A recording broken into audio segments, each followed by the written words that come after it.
dia, irmãos e irmãs. A nossa salvação é tão preciosa que Deus não teve outro preço para poder pagar senão a vida do seu Filho. É algo extremamente valoroso.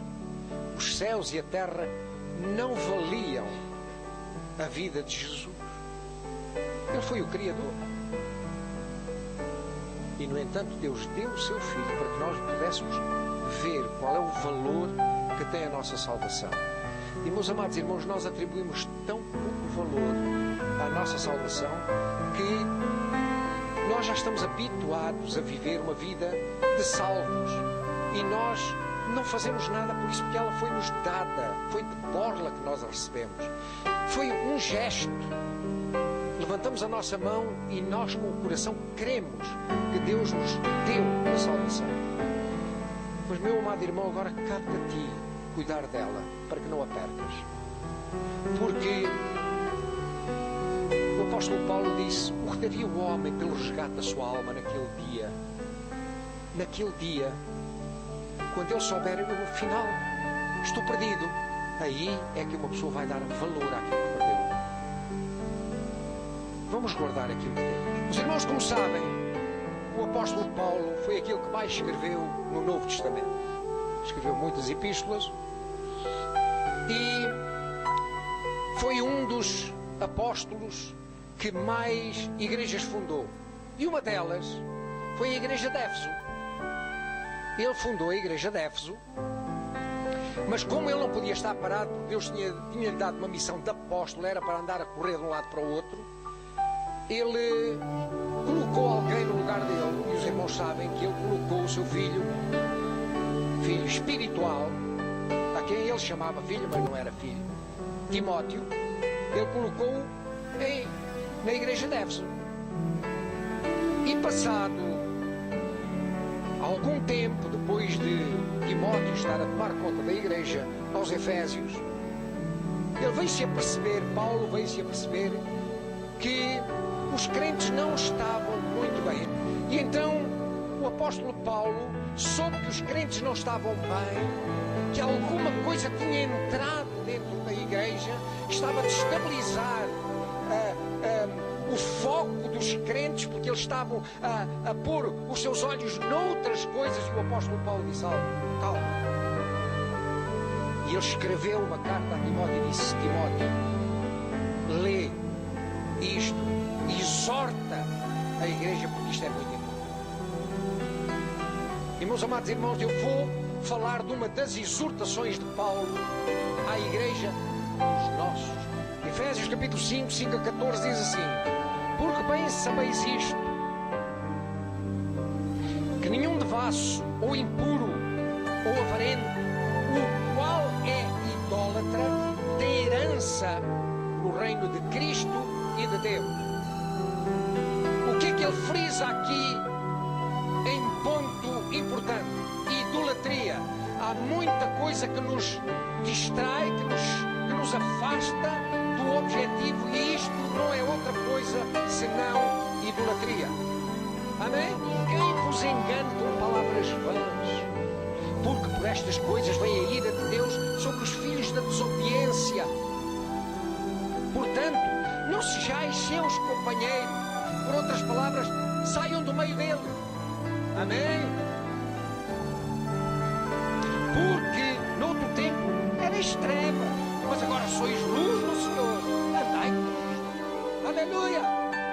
Todos nós sabemos, meus amados irmãos, que houve um dia em que Cristo nos encontrou e que Ele tocou os nossos corações.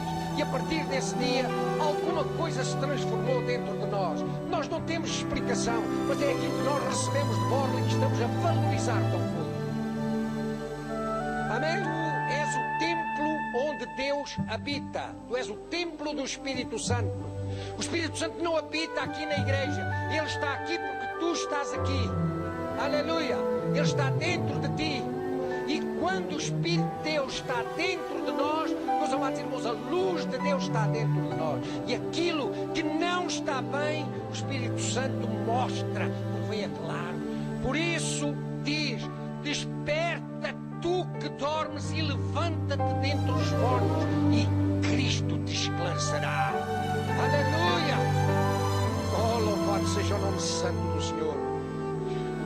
está a despertar os mortos da sua igreja, para que se levantem debaixo do Espírito profético de Deus. Portanto, meus amados irmãos, quando o Espírito se move, nós devemos acompanhar o movimento do Espírito para estarmos na onda do Espírito. Aleluia! Porque ninguém que se move pela carne vai receber as coisas do Espírito. Ninguém! É necessário que a igreja se levante debaixo da unção de Deus, com o Espírito profético pronto para dizer o que é preciso dizer na hora certa, à pessoa certa e no lugar certo. Aleluia!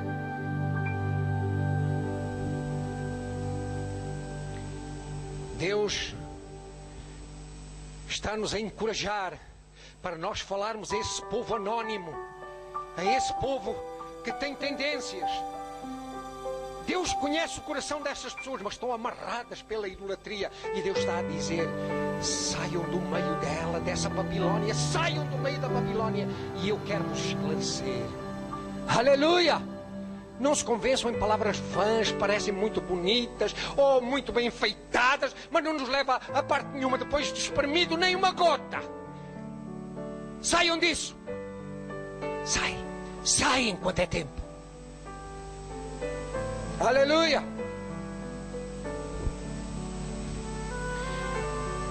Não se deixem enganar com palavras vãs. E diz o apóstolo Paulo: nós somos filhos da luz, então devemos andar como tal.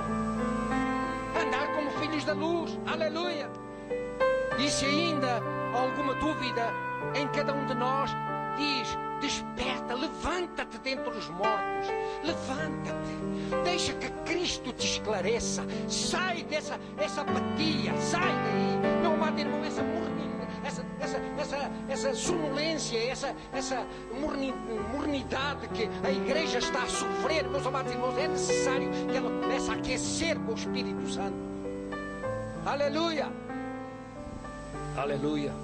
Pois eu creio pessoalmente, meus amados irmãos, que Deus está a fazer uma coisa nova na sua igreja.